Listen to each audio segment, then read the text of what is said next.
Hello everyone, this is Karen B, and today I want to talk about the sun. The sun, in my opinion, is the most influential celestial body in our construct. It gives us warmth, it grows our food, it gives us energy and nutrients. The sun is synonymous with reassurance. Every night we go to sleep with the comfort of knowing that there will be a new day when we awaken. As beguiling and nurturing as the sun is to all living things, the sun has been the tool with which we have been deceived. The heliocentric model was conceived with the assumption that the sun is an unfathomable size and an incomprehensible distance from our Earth. Assumptions for which there is no scientific proof, but this is what the entire model is based upon. The good news, however, is that the sun is also the one that will help us to reveal this deception. Because as sure as the sun will rise each day, so too shall the truth be revealed. I'm going to share with you today a series of observations made of the sun by myself and some other dedicated researchers. What you will see cannot be explained by the mainstream heliocentric model.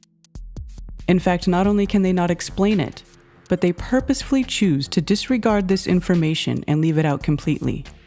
Yet it is something so easily observed, anyone with a camera and a solar filter can see it for themselves. This phenomenon is sunspots. Sunspots are defined as temporary phenomena on the sun's photosphere that appear as spots darker than the surrounding areas, considered to be regions of reduced surface temperature caused by concentrations of magnetic flux that inhibit convection. They usually appear in pairs of opposite magnetic polarity. However, today I'm not going to discuss what the sunspots are, but rather how they move on the sun's surface and how we see them from Earth. Mainstream science describes sunspot movement as this.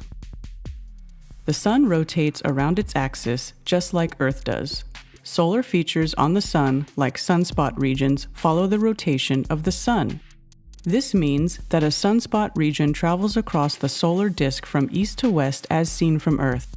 This is important because sunspot regions need to be close to the central meridian as seen from Earth in order to be able to send coronal mass ejection towards Earth. It takes a sunspot region near the equator about 2 weeks to move from the east limb to the west limb as seen from Earth. The further away a sunspot region is from the equator, the longer it takes to move across the face of the sun. This is because the sun rotates faster at its equator than at its poles.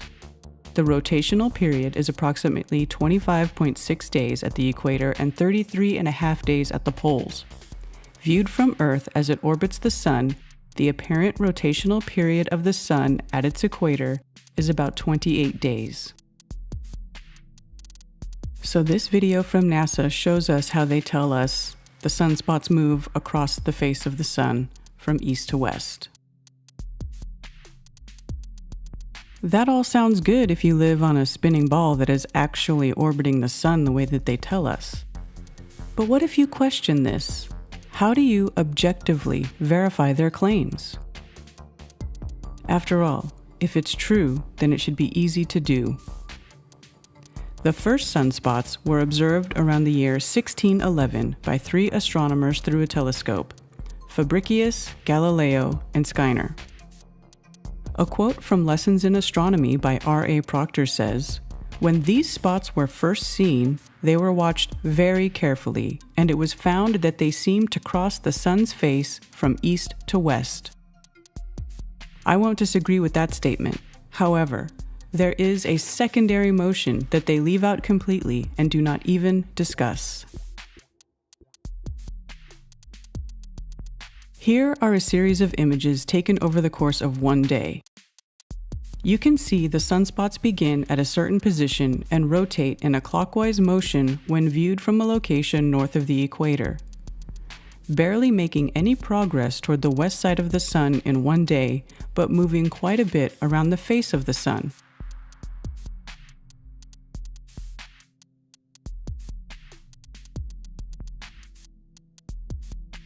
We see here the spots rotate 105 degrees in the time frame of this series of photos, which is 4 hours and 9 minutes in a clockwise motion.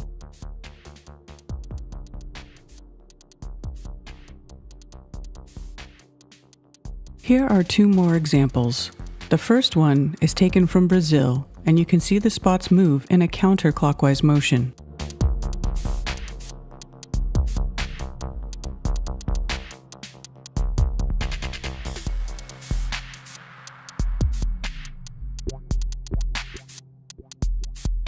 The spots have moved 106 degrees over the course of 4 hours and 56 minutes.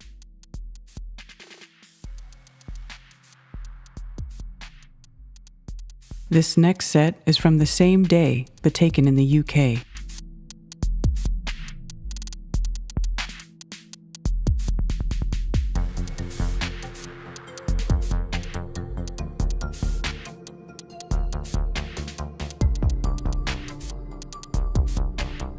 Here you can see the spots have only moved 32 degrees over the course of 6 hours.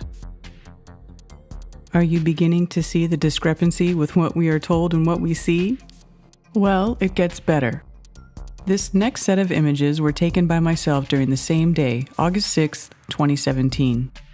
The movement I recorded in my photos was so perplexing to me, I had to check my photos and timestamps multiple times to make sure it was correct.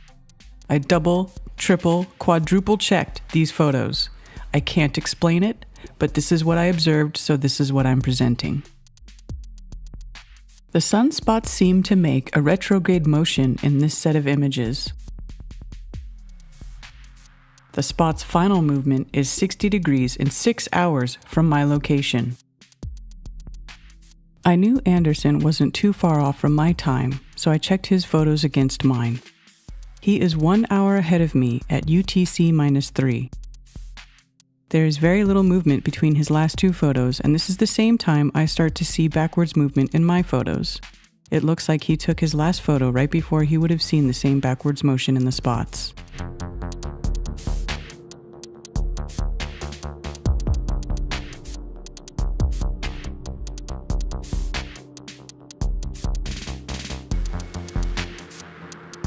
In the week leading up to the solar eclipse, the sun had many spot groups appear. This is my documentation of the sunspots in the days leading up to the eclipse on August 21st, 2017. Watch closely. When the spots get to the center of the sun, you will notice that similar erratic movement occurs as to what we saw on August 6th.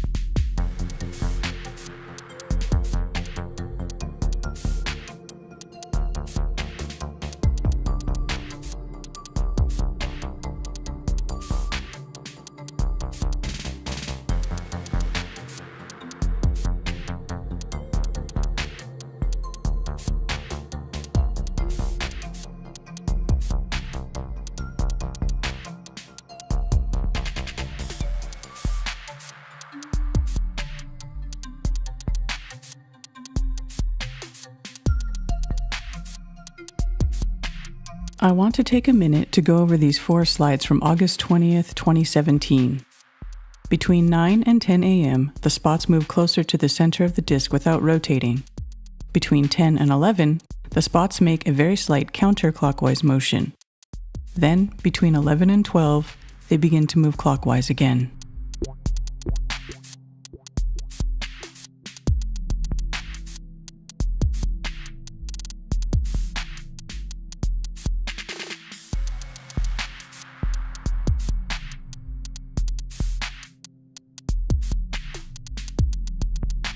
This next study is a series of photos taken over the course of 10 days.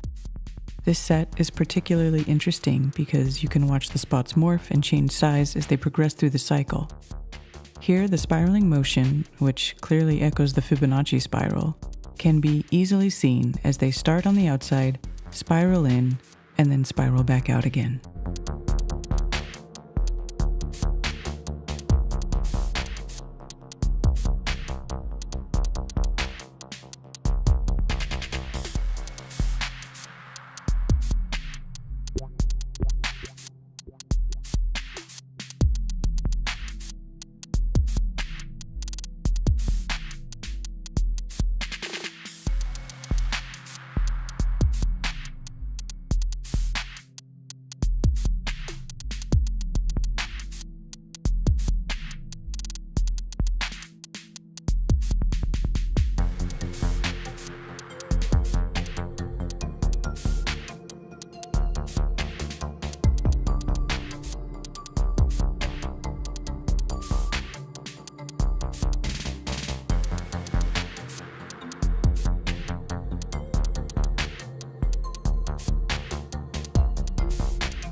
The only excuse I've heard from heliocentric believers is that you need an equatorial mount to compensate for the Earth's rotation.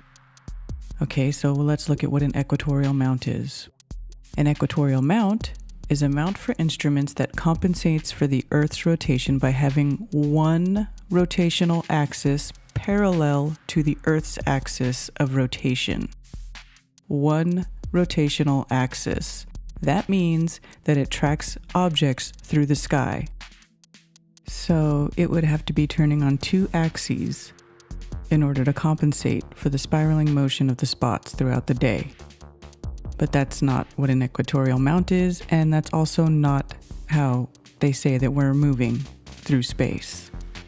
So you can't use that excuse.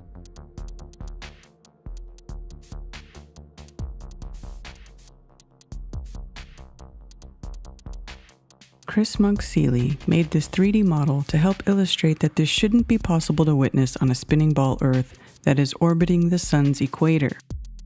The camera is fixed on the sun from the observer's location in Brazil. As the ball Earth is spun on its axis, you can see the sunspot doesn't appear to move at all.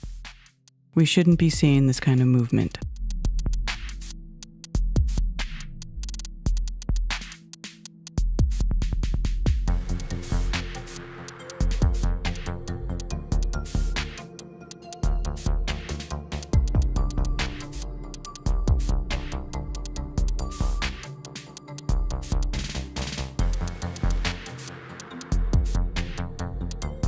Here is another model where the ecliptic is shown in relation to what the observer should see from the ball Earth's surface as the day progresses.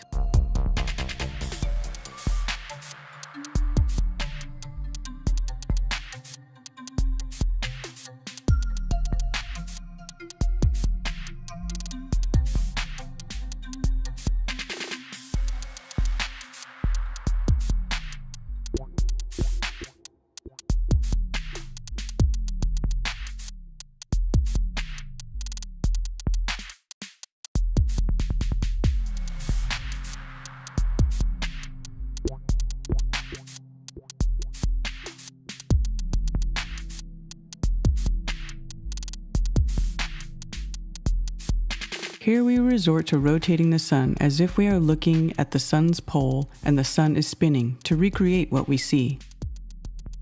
Even this does not truly mimic what we see because the spots move inward or outward toward or from the center as well as rotate around the disk.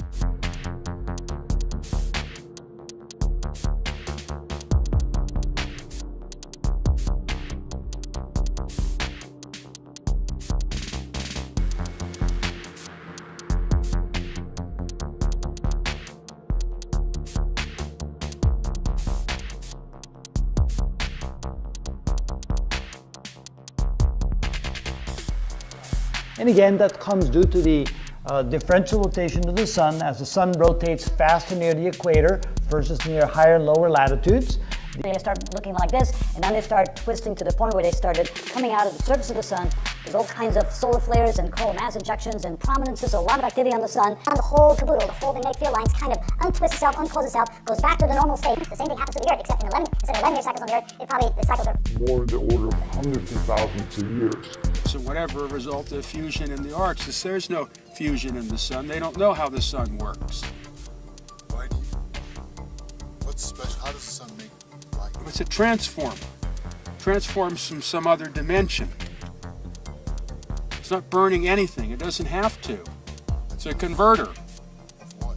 I don't know. Nobody knows. But that's what it does. That's the only thing it can do because that's how everything works.